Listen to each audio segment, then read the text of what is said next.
Hello and welcome to Europa Universalis 4. I am Lord Forwind, here with another country guide. This time I will be talking about how to play the Aztec. And I'll also note that it's mostly the same for most of all the Nahuatl nations. The Aztecs just happen to have the best start of them. The Maya are different, but you end up conquering them anyway, so it kind of includes them slightly. So the Aztecs start in Mexico, the New World. In fact, their capital, Mexico, is where modern-day Mexico City is located. Some epic pyramids there, if you're curious. They start in the Nahuatl religion, which for most of the game until the Europeans arrive will be your big concern, is managing the Nahuatl, because Nahuatl have a unique mechanic called Doom that ticks up based off the number of owned provinces, and if it hits 100, you will kill off your ruling family, have a 0-0 ruler, and if I remember, you also lose like 2 or 3 stability. So, to put it mildly, it's a complete and utter disaster. You also start off not having feudalism, so that means your tech is going to be a struggle. I do advise that if you are playing the Aztec, you focus military power, because you will want to get a small tech lead, even if it's just 2 or 3 techs on your neighbors. It will help with all the wars, because the Aztec have lots of wars. So, the Aztec start off with Infantry Combat plus 10% and idea cost negative 10%. Not the most useful, the idea, but the Infantry Combat gives you the strongest basic infantry in this region. You also have, from Nahuatl, you have another plus 10 morale of armies, but so does everybody else in the area.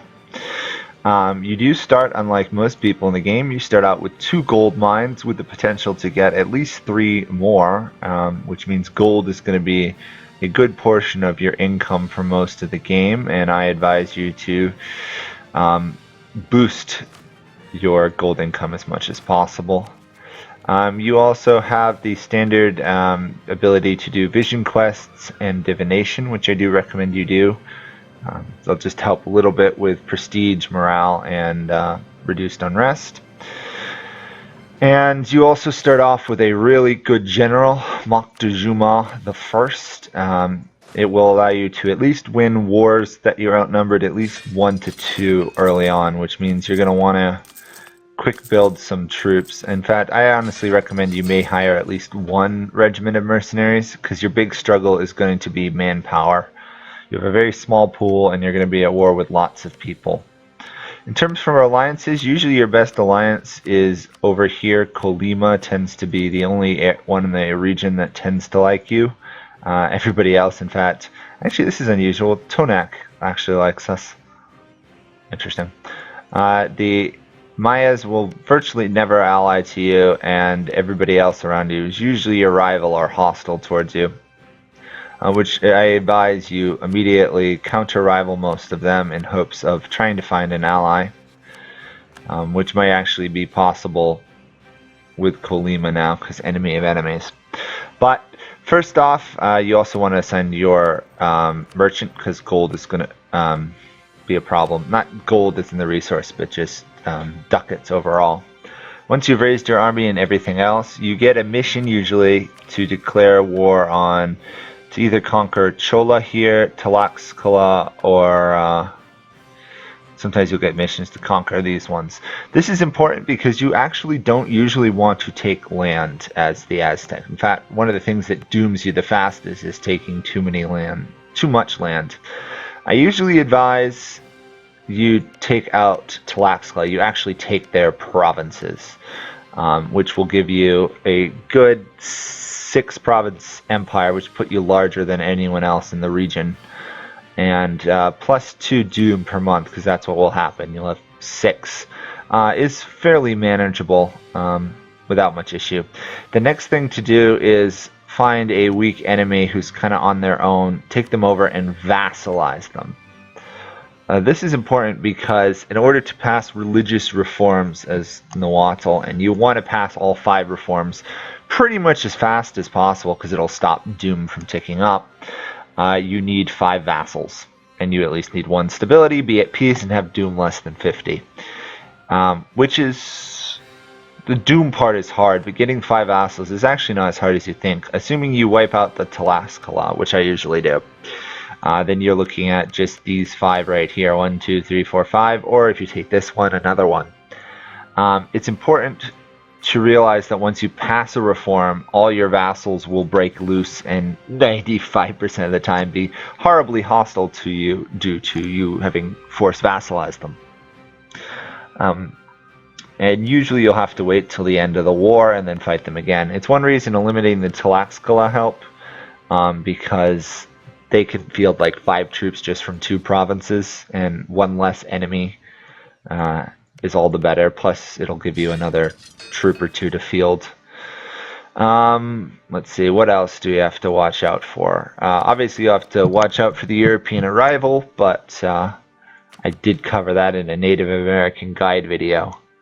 But really, you want to get all 5 reforms passed as fast as possible, and that way you don't have to deal with Doom. If you're dealing with Doom, you have a couple options. If you have a vassal, you can go under Vassal Subject Interactions, which I can't show you, and you can sacrifice their ruler or their heir in exchange of a lot of relations with them.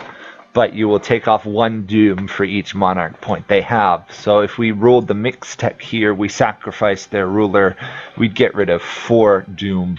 You'll also get events that raise and lower it.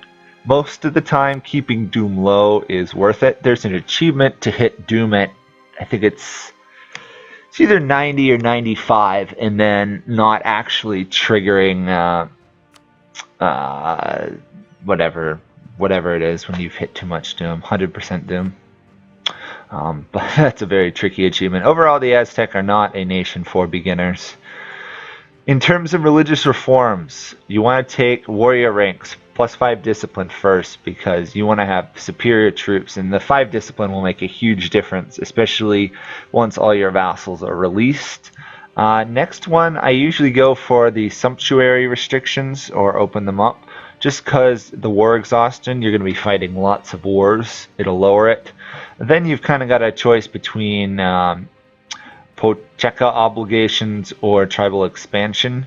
Issue being, at least in my mind, is what lands you can colonize is not overwhelmingly great, and you tend not to have enough money to support it, at least till all the reforms are passed.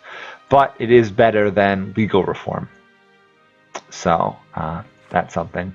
You want to try and keep Montezuma in office as your ruler as long as possible, mainly because his heir is pretty terrible, so usually I disinherit them. But also because he's a really good ruler. 12 ruler, 5 military. Especially once you get 1 or 2 military tech, specifically the morale ones, plus your 10% infantry combat and 5% discipline from the reforms, you can win 2 to 3 3-on-1 wars if the enemies attack you. The key is to really use your fort in Mexico well, from what I've found, because this will prevent them from walking through your provinces. So what you can do is, while they walk around you, you can race to one side, and for example, and go eliminate Tonak before their allies could show up, stack wiping them, then carpet sieging their land, just to prevent them from raising more troops is truly the way to go. Even if you can't siege down their capital immediately, just leaving 1 troop there, 1,000 troops, will prevent them from training new troops there, and then you can move on to beat up the other armies. If you take these 2 provinces and maybe steal 1 or 2 gold provinces from the Tlapanek, you should be in pretty good shape. Oh, another thing is, once you pass a reform, it actually lowers the Doom you gain by 1.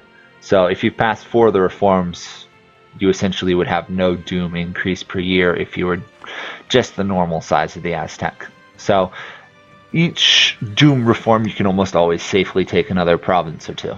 That's kind of how it adds up. If you get it all done, to reform the religion, you have to have a neighbor with institutions, standard reform for all the Native Americans.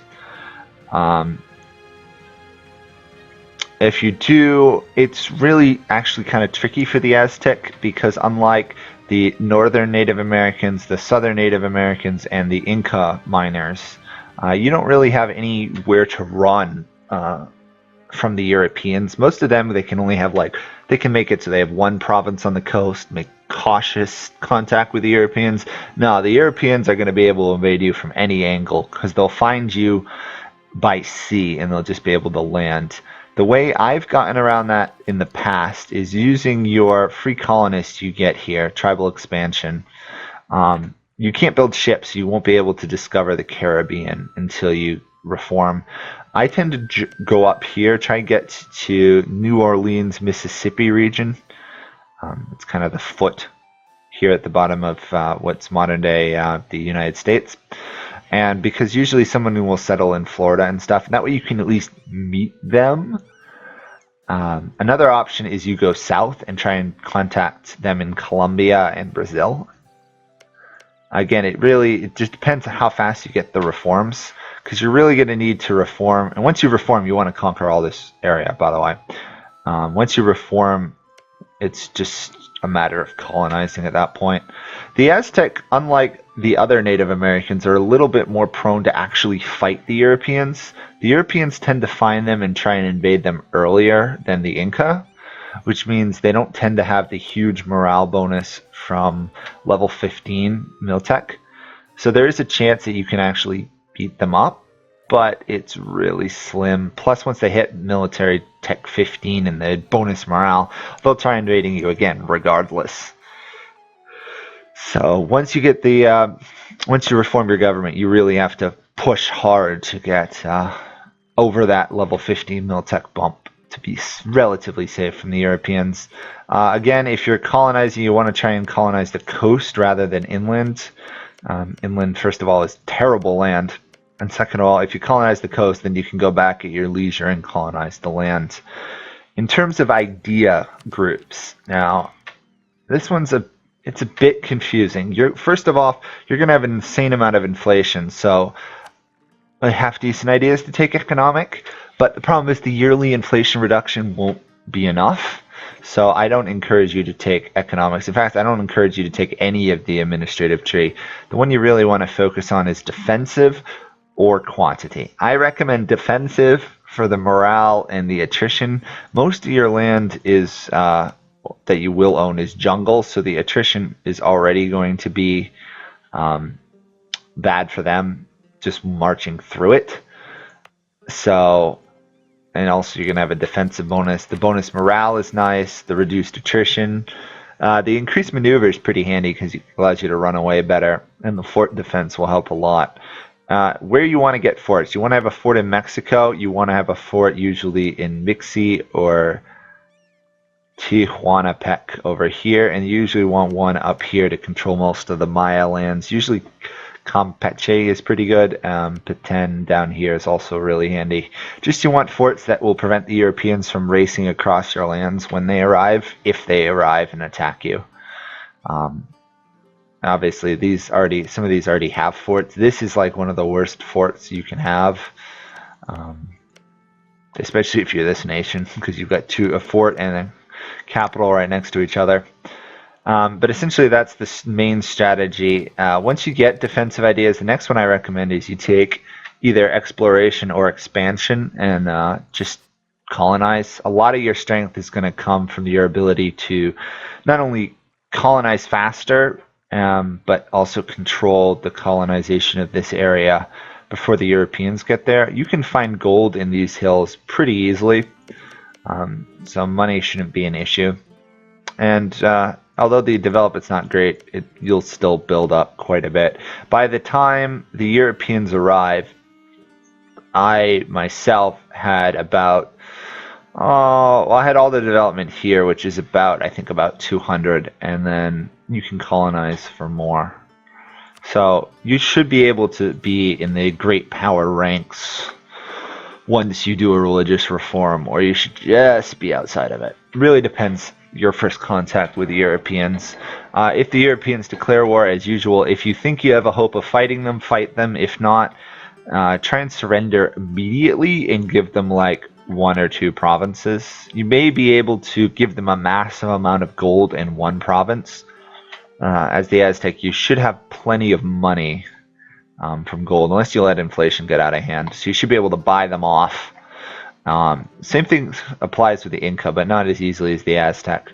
And if you give them something like Icab, they tend to want Tohonapkapan over here, or this one, because specifically this one, because it has a lot of, it's a center of trade, and the Europeans obviously looking for trade. But then you can reform off of them. Taking that land back is relatively easy once you've reformed and caught up in tech. You should be able to grow rather quickly once you get the reform passed, especially if you get exploration and expansion ideas, which I recommend you do. You'll get like 3 colonists from those. You'll get 1 from your reforms.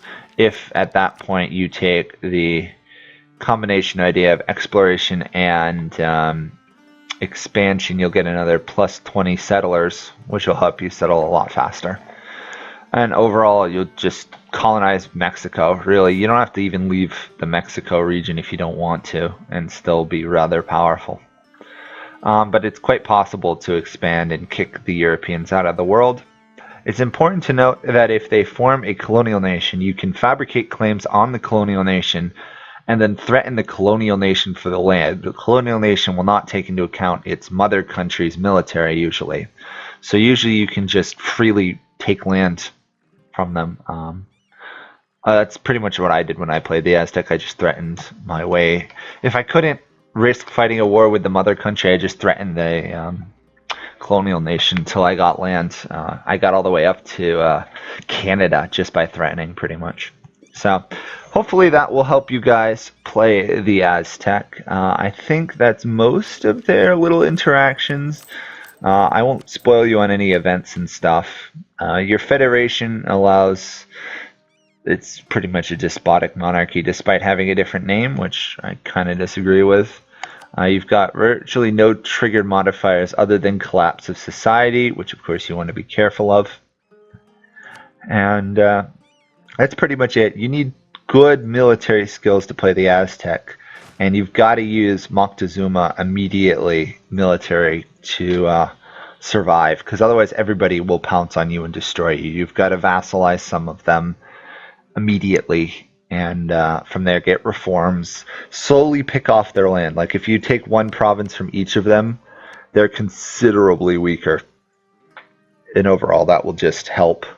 So hopefully that helps you guys out there with the Aztec. They're a fun nation to play, but don't play them if you're a beginner. And unless you're in a good position when the Europeans arrive, you're doomed. The game is really decided before the Europeans arrive if you're the Aztec. You need to control this whole area, or at least control all the Nahuatl lands and be pushing into the Maya lands at the end.